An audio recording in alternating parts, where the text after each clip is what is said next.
Welcome to More Than Words, a podcast about treating the whole child brought to you by the Reading and Language Learning Center. I'm your host, Tristen, and today I'm joined by board certified pediatric dentist, Dr. Sheyda Maghsoudi, to discuss how oral health influences speech, feeding, and learning. Hi, Dr. Maghsoudi. How are you? Hi, I'm good. How are you? I'm good. We're excited for you to be here. I think you're our first dentist, if I'm not mistaken. Oh my gosh, no pressure. Okay, that's exciting. It's exciting and something that parents wouldn't necessarily think of when they think of speech, feeding, learning, but like obviously they're intertwined. So we're excited for you to be here. Thank you. I'm excited to be here. Thank you so much for having me. Of course. Well, let's start with an introduction. Can you tell us a little bit about who you are and what you do? Yes. So, like you said, I'm Dr. Sheyda Maghsoudi. I'm the provider at Lansdowne Pediatric Dentistry. We opened about a year ago, a little bit over a year ago, actually. Wow, time flies. Board certified pediatric dentist. There we go. That's all. I love it. That's exciting. Congrats for, your anniversary. I'm sure it was recently.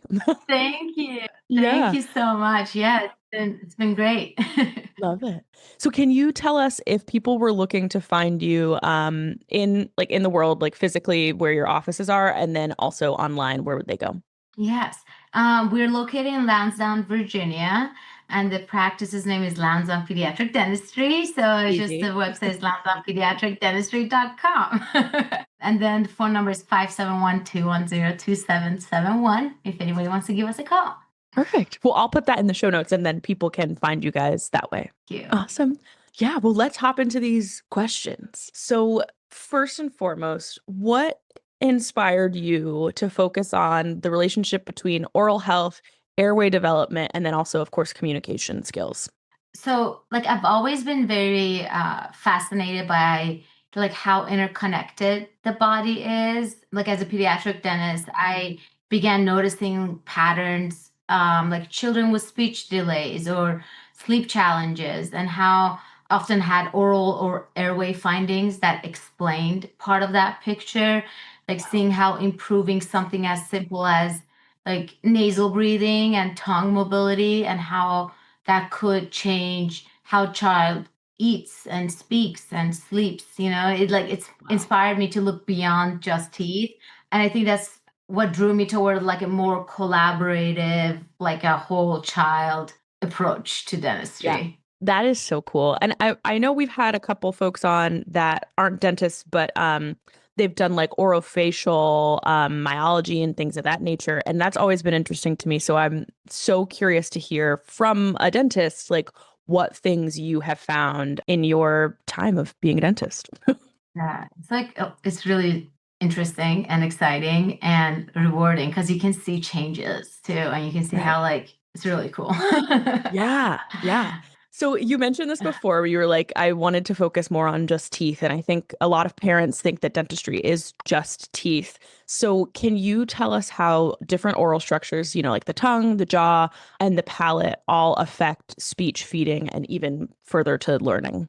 Yeah, like I feel like teeth are just one piece of the much bigger system. If you think about it like that, like the tongue, the lips, the jaw all work together, right? To like help the child eat, breathe, form words, So if the Right. palate is too narrow or the tongue can't move freely, then that affects their articulation, their chewing, or like how air is flowing during sleep. So like those issues can also lead to like the child being tired, or they don't have good focus, like reduced focus, or they're frustrated with reading and learning.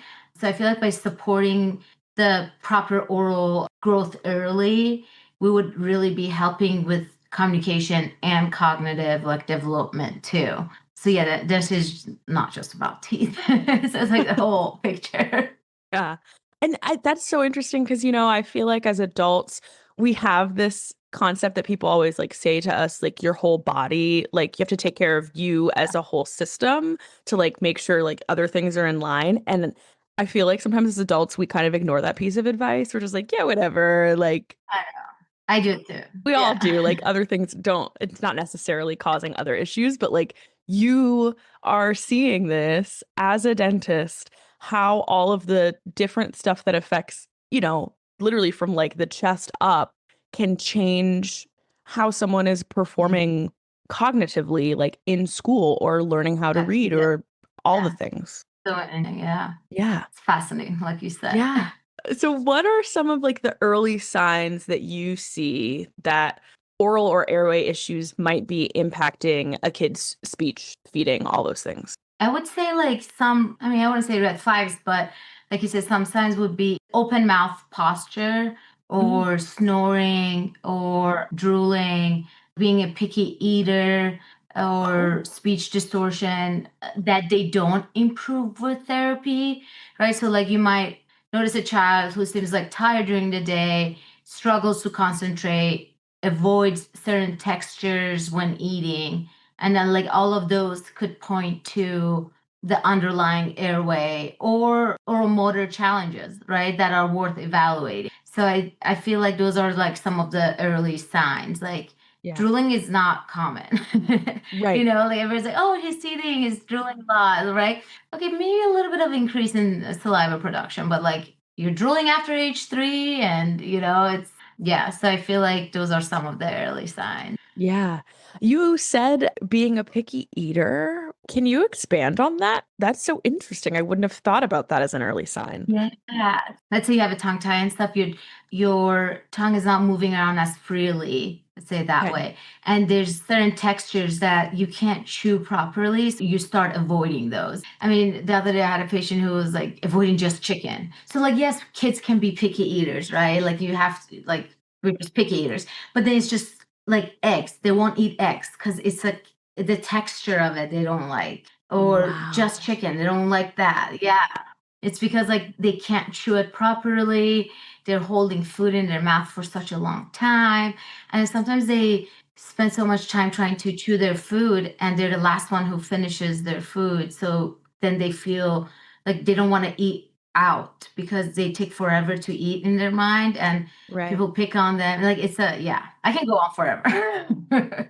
Well, I mean, that's really interesting because I mentioned the oral facial myologist that we had spoken to a while ago because one thing that she said was if you notice your kid is wetting the bed, it might be because they're snoring. And I was like, those two things don't sound like like no Oh, one in their right mind would have put those two things together.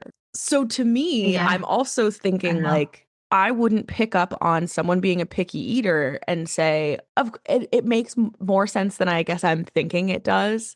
But I wouldn't have been like, that's a warning sign Like that picky eater there's and something airway else. issues. Yeah. Right. Wouldn't have gone Yeah. together for me. Yeah. Yeah. Wow. I know. This is why I'm so fascinated too. Like when I first Yeah. started learning about all this stuff, I was like, no way. Like you said, bedwetting. And like, I mean, what does a pacifier has to do with like, yeah, exactly. Yes. Yeah. Oh, that's so interesting. And one thing you also mentioned was tongue ties, and I kind of want to get into that. I know it's like a big topic, it's kind of a hot Mhm. topic, but Mhm. what is it that therapists, parents, anyone should know about like their impact on, we talked about feeding, speech and the airway development as well. Yeah, tongue ties are definitely a big topic. Yeah. Tongue ties can range from the Okay. mild to very restrictive. So every case is unique, and a Right. restricted tongue can affect how a baby eats, like feeds, how, let's say, a toddler transitions to solids, Mm, how, like, later, how a child produces certain speech sounds, right. or how they maintain nasal breathing. I feel like, the key part here is like a team approach, the proper evaluation, the pre and post release therapy. Everybody's Right. like, oh, it's a tongue tie, let's get it released, clip it, whatever you want. But it has to be like a good coordination between the dentist and all the therapists, because just the physical release of the tongue tie doesn't mean the child all of a sudden will transition to solids like no issue. Okay. So I feel like treatment can dramatically improve that oral function and comfort, especially when it's like a team. Yeah. I've talked to one of our owners about this too, and she said something to the effect of like you can get a tongue tie released, but if you don't follow up with like speech therapy or something else after that, then it can easily grow back. And I don't think people know, or not grow back, but like you can still have complications with it. Reattach it. Yeah, yeah. So like, Wow. like there are a lot of tongue ties that we don't release. Like people live with it just fine. They just, with the help of like, the speech pathologist and the what is it, occupational therapist, the myofunctional therapist, they teach the child how to position the tongue and stuff. So Mhm. like, if people think like, oh, tongue ties, just release them. Like there's so many times that like I refer patients out and we don't even have to release. And like you said, if they don't Wow. know that proper stretches and the exercises that follow the release, then you can reattach. Like you have to like, for example, if you get your lip tie or something, if you get that release, you need to make sure you're like stretching it so it doesn't Right. reattach. Or you really put the child in, through a procedure for nothing, and Yeah. yourself, because the parent is like, it's hard, Stressed. right? Yeah. Yeah, so it's definitely like a tongue tie can like impact like your whole speech, feeding, airway, but not every tongue tie. Like I said, it's like a range. It's like mild to very restrictive, and the Right. whole team approach is key for it. Yeah. Oh, I'm so glad you mentioned that because I mean, like I said, we've talked about it before at RLC of how the follow-up therapies and everything doesn't always get completed. Yeah, yeah, and that's personally like I've seen better results when there's like good therapy, Yeah, like a absolutely. good like the pre and the post. It's so important. Yeah. So how do you partner with everyone, speech therapists, OTs, and any other kind of specialists to support that whole child approach that we've been talking about? Yeah. I mean, just like the collaboration, right? So like we often collaborate. If I see a child like with oral motor weakness or let's say sensory sensitivities or airway concerns, I reach out to their therapist, and if they don't have one, I refer them out Yeah. so we can align our care. And likewise, like speech and occupational therapists refer to me when they notice a structural or a dental factor that may be Right. contributing, right? Like they see that tongue is so tight, they've done all the exercises, and it's still, they need that release now. Yeah. So, like that partnership, it ensures we're not working in isolation, right? So, Yeah. we're combining our expertise to help each child, I would say, like to thrive functionally, emotionally, and developmentally, right? Like I never try to take on the role of another specialist. Like I'm not a speech pathologist. I am not a occupational therapist. I don't Right. pretend to be one. I think what they do is fantastic. And I truly value what each discipline brings to the table, right? So that, Right. what I don't do, they do. So I love collaborating so Yeah. that every child has that best possible, I would say, foundation for success, right? Right. I'm just like so passionate about it. I just, like I'm not trying to sit over here and be like, oh, I know everything about how speech works and stuff. No, but I should be aware of like, oh, there's something going on. I need to refer out. Yeah. Like you said, like the partner with all these other specialists is how you support the child or Yeah. I love that you kind of hit on how there are so many specialties, but you are doing like the good work in knowing how do I describe this? Like like what's what, out there. yeah, exactly what's out there. Yeah. Like you have these tools and you are Yeah. like, I'm the expert in these tools and I know exactly who to grab when I notice this other thing. So I mean, I think it's Something. Exactly. fabulous. Yeah.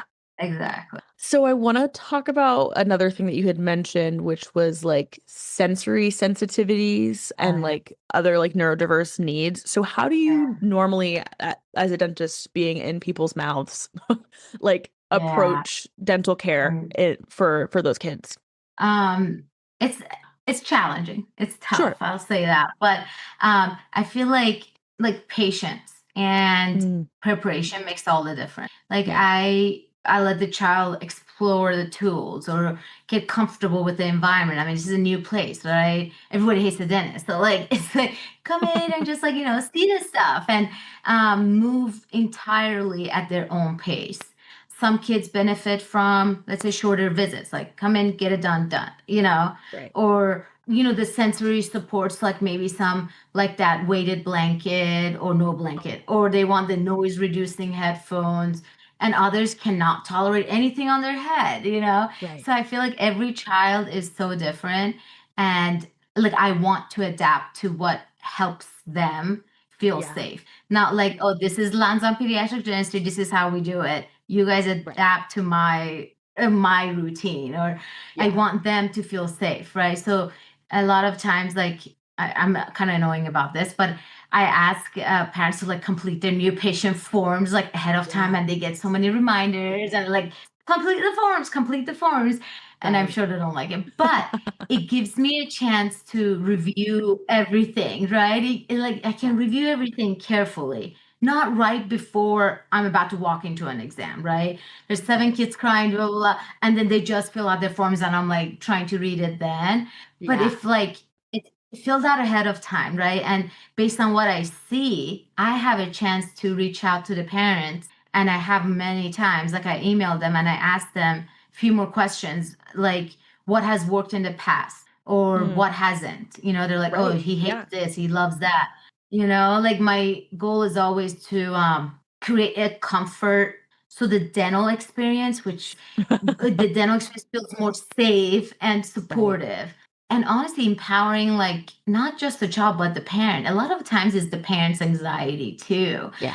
And I'll be honest, like when I do send these emails and I ask them like what work, blah, blah, blah, and all the parents are always so appreciative of that extra Yeah. step, because like what provider is like, okay, let me review your forms, let me call you and ask you before I even meet you. And they Right. always start their response with like, thank you for asking. Yeah. And and it makes my job easier. Like they share, Yeah. it's your mom and dad know you the best, right? So like they share the most helpful details. They'll be like, oh, counting helps them avoid the headphones, or playing Miss Rachel on TV. I'm like, okay, Oh let's my let's go, gosh. Miss Rachel. Right. That helps them feel at ease, right? And it's something as simple as putting Miss Rachel on the TV that would make that child feel comfortable. That's the least I could do. Yeah. And I feel like those insights are like what makes such a difference. It's Yeah. nothing hard. Like anything I did, it's not hard. Yeah. It just allows me to personalize each visit. Like I said, it's Right. not just like, oh, come in, this is how we do, this is how you check in, you walk in, you sit here and done. Right. The definitely I feel like with these sensory sensitive and the neurodiversity and all this stuff, you have to allow yourself to personalize each visit Yeah. and meet every child, I would say, where they are, instead of meet Right. me where my off, what I want. Right. And like I have to meet them at their level. Yeah. Sorry, I talk a lot about this. I'm very passionate No. about, I mean, like I just like yeah. it's just, you hear it all the time. People are like, I hate the dentist, right? Like Mhm. I get it. I hate it too, but I don't want it to be like that forever. Like Yeah. dentists are also not a provider that they care for one area of your mouth. So, they care for your mouth. So it Right. doesn't have to be like that. And I think it was Right. like that because we were like the dentists in the past were like cold, white coat. I Yeah. mean, open, Um, but headphone I can get on Amazon that's like noise canceling. It's nothing. And it makes that child feel so comfortable in the chair. That's like everything. Yeah. Oh, I love that. I'm really glad you went and talked about it for a while because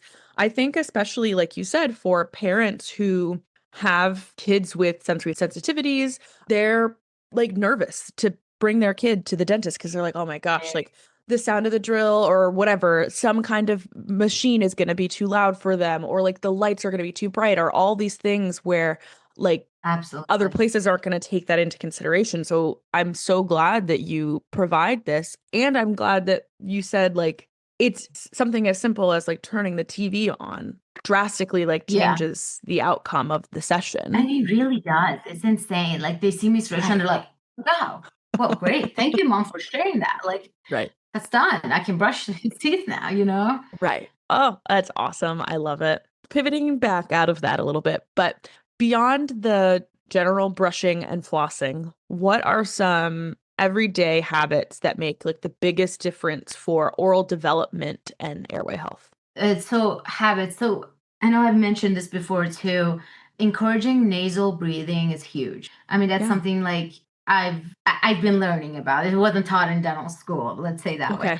Okay. So if you think about it, like the nose is like your natural filter, right? It warms, it humidifies, or what is it? Like it cleans the air before it Right. reaches your lungs, right? Like it removes like the dust, the allergens, the bacteria, like it's that filtration system. So it also promotes like that deeper, more efficient oxygen exchange Right. that also supports your overall health and growth. So like Right. mouth breathing, like for example, on the other hand, it can affect your facial development over time. Oh, wow. Because your mouth is open. Yeah, it's pretty crazy. And it can like contribute to sleep and airway Oh my issues. gosh. So nasal breathing. If I could just like get every kid to just like breathe through their nose, that's like amazing. Yeah. Or like chewing, like you mentioned like certain textures and stuff. We were talking about like food Yeah. earlier. Chewing a variety of textures, it helps strengthen the oral muscle, right? It Okay. supports your proper jaw development. So, like limiting that frequent snacking and sugary drinks.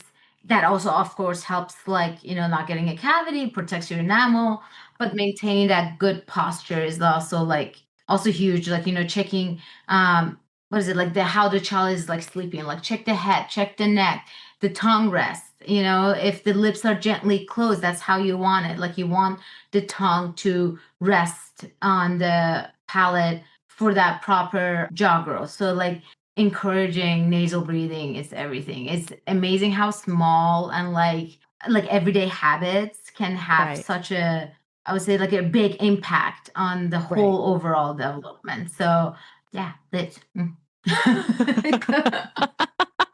Keep the lips closed. Exactly. You said lips closed and the tongue should rest at like the top of the mouth? Yeah, like on the roof, like on your palate. Okay. And so for people, I I don't know if people know what your palate is. Oh, this is, I don't know if this is a bit. I'm like showing it to you like it's gonna be shown to others. It's Right. like the roof of your mouth. Yeah. Okay. Yeah, yeah. Okay. Yeah, I think that makes sense. That makes sense to me. I hope it makes sense to everyone else. I mean, right now, try to swallow, Mhm. and then you see where your tongue just went up to Yes. your palate. So you want your tongue to sit in that position because it like Okay. helps your airway to stay open, and it's a Oh. proper jaw growth. Like your tongue is actually like I call it the natural expander of your palate. Mhm. Like you could avoid almost getting expanded from ortho. I mean, I'm not getting that. Okay. Anyways, but it is your natural expander, like the tongue sitting on the palate. Yeah. It like widens the face. It, like that whole proper jaw growth for sure. Wow. I know. That was helpful. And I think that was a good, like you said, like try to swallow and then that's where your tongue should be resting. Exactly. Right Yeah. behind your upper teeth, eh? Yeah. That's perfect. I think that's a really helpful I keep physical like swallowing, I'm like, visual. yeah. Right? Me too. I'm like, is Oh. that what it is? But when you like you're always blinking and you don't even know, Yeah. but somebody's like blink your eyes and then you're all of a sudden notice that you're like, oh yeah, I blinked my eyes. Yes. Like so Right. now I'm like, where's my tongue again? Let me find my tongue in my Where mouth. is this? But I think it's helpful for people so that if they ever have to like give their kid a directive, they're Yeah, like, this is that's where this true. goes. Exactly. Okay, this is my last question for you, but I think this is a fun one. Can you share any example that you might have of how oral or airway challenges affected a kid's learning or maybe their behavior or just their general person? And then what changed once you like saw those issues be addressed? Like if it was you or if it was, a team approach, anything like Mm, that. yeah. Yeah, I love that question because it makes me think of one patient I had. Where did I even begin? So he was labeled as, I know, like we're talking about labeling, which is bad, but distracted. Like he's just that Ah, he was struggling to focus in class. He was diagnosed with ADHD, sure. placed on medications, the typical, But when I saw him for just his routine dental exam, I noticed that he had enlarged tonsils. And Mm, then as I'm like talking to mom, I'm kind of like glancing back at him, like telling mom about the enlarged tonsils, and I see like he's a mouth breather. Like he was just sitting there with his mouth open. He's a chronic mouth breather. hmm. So it kind of like went down that whole airway, like if your mouth, like what's going on. He has a mouth breather. He has enlarged tonsils, distracted, Sure. So I referred him out to a myofunctional therapist, and they guided him towards the whole thing that we've been talking about, the nasal breathing. Right. And he is actually one of the patients I had that didn't have any surgical procedures. Like, he didn't get his tonsils removed, he didn't get his tongue tie released, like nothing. And just with therapy alone, he learned how to like breathe through his nose. And like you were asking, that was actually a great question when you're saying like, what do you mean by the tongue sitting here? But this is where myofunctional therapists, there's amazing ones, and they teach you and they give you like these exercises and tell you everything, show you. And like, he learned how to breathe through his nose. Oh my gosh, like within weeks, like his whole sleep, energy, everything like dramatically improved. It was beautiful. And I remember mom was also saying like, oh yeah, his teachers are noticing that his focus and mood is so much better, and he was off his medications. Like, he was even able to like come off. Wow. I know, because it was like, yes, he had ADHD behavior, but it's because he's not getting good quality sleep. Right. So if you fix the source of that, then so and a lot we know about medications. We know like they have side effects, right? Sure. And especially many of the ADHD medications, they cause dry mouth. So combine that with mouth breathing, Yeah. and then you're taking medication that dries out your mouth, so it can make it even worse. Yeah. And dry mouth, like we said, it increases risk of bad breath and cavities, right? It's like this whole cycle.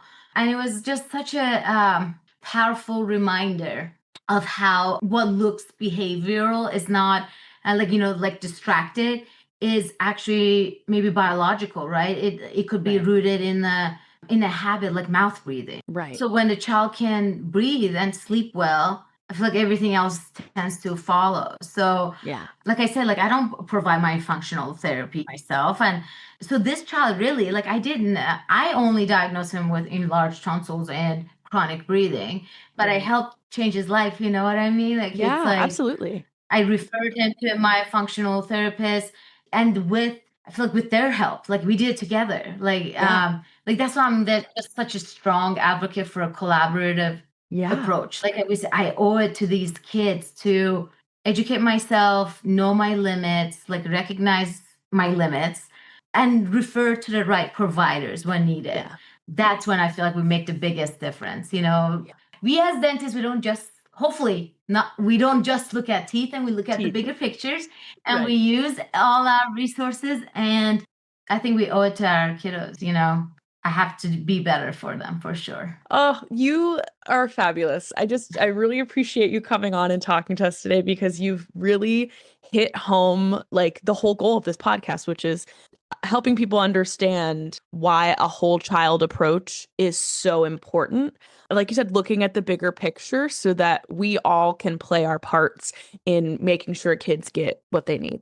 Exactly. And it's fun because I've never been on a podcast, and I don't like this stuff, I'll be honest with you. And when my team mentioned meeting one of you at like an event or something, and I was like, no. And then when they said the whole child approach, I was like, okay, send me the link. What is this? Like, I was like, okay, now you got me. They know how to talk to her, like, but I'm so happy to be here too. Like, and this talk about something that I'm very passionate about as my first podcast with somebody as lovely as you. Thank you for giving me the opportunity. Seriously, like, Of course. thank you for also having this platform to share. This like, it's not everybody doesn't know, like, bedwetting, snoring, what, like, so thank you for having this platform to raise awareness. And if the chronic mouth breathing could stop taking medications and stuff like this, if it could help anybody, it's everything. It's everything. Yeah, absolutely. Oh, well, thank you again for being here. Oh, thank you. Thank you for having me. Thank you so much to the audience for listening. Make sure to subscribe and leave us a little rating and review. It helps other folks find the podcast, and we'll chat with you next time.